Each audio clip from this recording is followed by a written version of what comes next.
So, I'm here at the Rooster Teeth booth, and with the creators of Red vs. Blue, we have Monty Oum, the director and co-writer. We have Barbara Dunkelman. Did I get that right? Dunkelman, who is community manager at Rooster Teeth and also one of the voice actors. She plays Yang. And we have co-writer Kerry Shawcross. Hello. So I'd like to get into a bit about Rooster Teeth and RWBY, since Rooster Teeth has primarily been known for Red vs. Blue, which is the Halo takeoff, and it's very guy-oriented, and it's very much a comedy about servicemen and the boredom of being at war with nothing to do. But RWBY is a complete contrast because it's very much a kind of anime-influenced series about superpowered girls in an alternate world who are training in a high school to become fighters and guardians.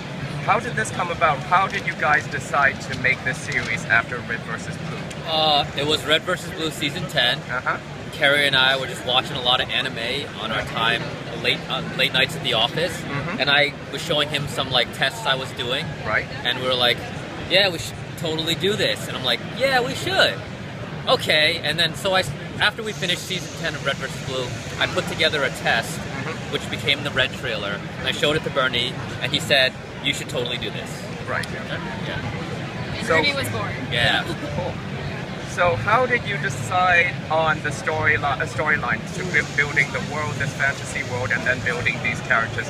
And was it a conscious decision to make the cast primarily female because it has a really nice female empowerment message here? Yeah, I mean, it was the first thing I wanted to do. I had these 4 girl characters. They changed a bit within like the idea of bringing them to life, but they eventually settled on what they are now.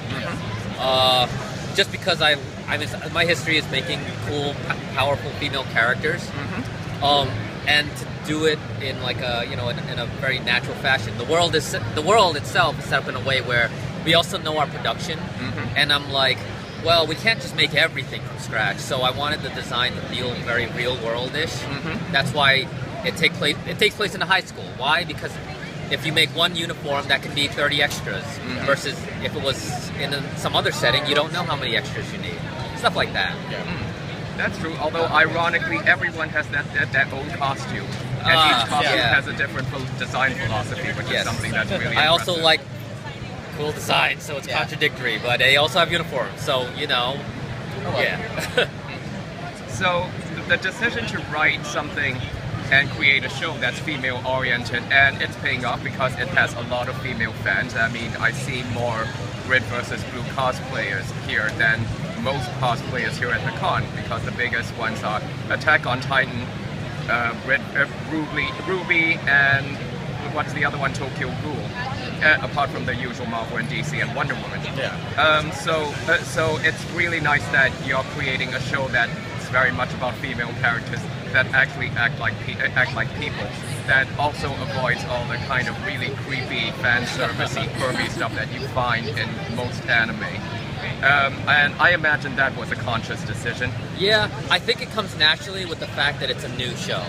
Like DC and Marvel have kind of something to live up to with its built-in audience, as well as what they want it to be. Right. And anime has a very long history of the stuff where it's like fan servicey and has its own history of what kind of females they put on screen. We just made something new, and we just wrote it because like we like trying to write people. Yeah, I mean, you said it yourself, like we're just kind of writing people doing cool things. We just like these characters, so we thought, hey, this is what Yang would say. We're not trying to, go too far in any one direction. There's nothing we're trying to aim for. We're just trying to make a cool story.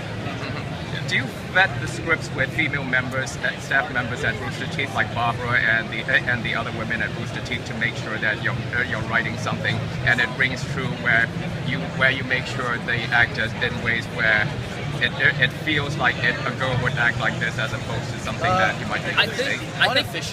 I think what would happen is if it feels like something not naturally ladylike, one of the actresses would say something. Right. We allow that, like we accept and like promote that kind of input. Yeah, and like if we get in the booth and Barbara says like, oh, I kind of feel like this line should be this one. It's like, okay, yeah, go for it. Yeah. These guys are surprisingly good at writing for females. I don't know what they've been studying or reading. Do you guys have sisters? I have No, two actually. sisters. That explains a lot. I have 3. And Miles doesn't have sisters either. No, neither Miles nor I have sisters. So it's, I don't know, maybe questionable Yeah. how well they know how to write females. Wink. They've been pretty awesome. And it's like, also these characters are cool, and they're not like very prissy or like super girly either. They're just people. And Yeah. so I think that really helps as well. Yeah, I love the fact that they're people and they have a sense of humor and they have bits of whimsy and they have insecurities and they have little flaws, but then they're not apocalyptic or over melodramatic. Right. As like a new show in a very kind of unusual medium, if we do something that's really forced to be something that's like something else, we would feel it right away. Yeah. Yes. Yeah. So I'd like to talk also about the action sequences because it has probably some of the most ambitious, creative, and inventive fight sequences I've seen. And I spot a lot of 90s Hong Kong action movies. I see a lot of Yen Wu Ping style choreography, and I see a lot of wushu and a bit of Wing Chun in the fights and the moves. So how do you go about planning and filming those? Because it's very much become part of the aesthetic of the show. Well, I mean, I'm just a big 90s kung fu guy. If I had a free pass to Blockbuster Video back then, I would have rented a video every day or like 10 videos a day. But you know, I got what I could see. A lot of Once Upon a Time in China and Drunken Master and Iron Monkey. A lot of kung fu movies. The Jackie Chan, the Jet Li, the Donnie Yen stuff, even the Bruce Lee stuff, way back. It's like, that's just the stuff I like saw and thought was cool, and I'm like, I would be the one who would just be standing in my bedroom throwing punches and kicks and being like, I'm gonna be a kung fu master. Yeah, and it still finds its way today with a lot of our movies. Yeah. I mean, I saw that you guys started to do that with the Forerunner saga in Red vs. Blue, and with the fight sequences there. And RWBY looks like a progression and an evolution where you're taking it much further and exploring even more ambitious ideas visually and aesthetically. Yeah. And can you talk a little bit about the production and how you shoot the mocap and how you might deal with the frame rate to make them move much faster than normal humans might? Say? A lot of the mocap is done by either me and Shane for fight stuff. Sometimes we've been exploring a lot more other other animators as well, and some of them really like rise up and like, oh wow, I'm glad to be surprised how good this person is. I have a lot of experience with the mocap since like for the last 5 years. I've just been doing the mocap. It's funny, like I have moves from like movies I did like 5 years ago or 7 years ago that I might have animated or might have mocap, and I would edit it and then save it and use it again. So there are some fight scenes in RWBY where I made it for Red vs. Blue, but it was too kung fu-y, so I'm like, I'm just gonna save this and use it when it comes appropriate. Right. And there's like stuff where I'm using it now because there's a lot of stuff that goes from Tex into Yang because she was a very punchy character. Yep. I mean, there were a lot of days where I get up and just do some moves and try to make it work. And then if it's like if I want to add some level of fantasy to it, I'm like, okay, let's have this fight sequence take place, but let's have it take place on the side of a falling pillar, or try to turn it sideways, or give it some more context. This person is punching, but they're punching a giant robot, or they're slicing a big snake in half or something. That's the sort of thing where you add the advantage of animation to it, where I could go and pretend I'm punching something really big or monstrous, or jumping. I'll jump 5 feet I'll jump like a foot in the air and make it like 20 feet and stuff like that. Yeah, and yesterday in episode 11, you showed us that fight scene with the new villain and her umbrella, and to me that goes all the way back to classic Yen Wu Ping, Drunken Master, and Peking opera infused wushu style showmanship. Yeah. And obviously, that went down a tweet the audience loved it.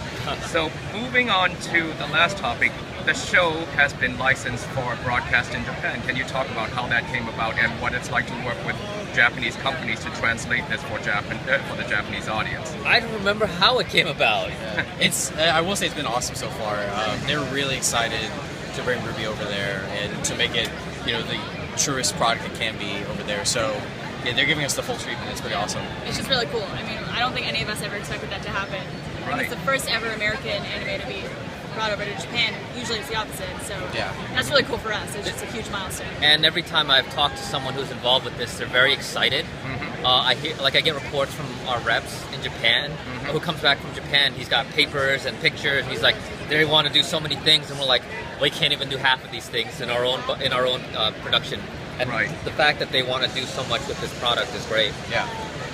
Have you guys heard samples of the first voice cast from the Japanese version yet? We have not. There is a fan dub that's out there, which is great. We've heard about what actors might be playing certain voices. I can't remember any of them off the top of my head. Yeah. But we've also heard about certain artists who want to be involved, which is great. Yeah. Have you guys talked about with the Japanese side the possibility of original radio dramas, since that's a big market over there with manga and anime spin-offs as well? We're talking about everything. It's just, we're just figuring out exactly what we want to do right now. So pretty much everything's on the table. Everything in it. Yeah. Yeah. Cool. So I think that pretty much covers it. Cool. RWBY, Rooster Teeth, onwards and upwards. Thank you very much. Thank you. Thank you. Yeah.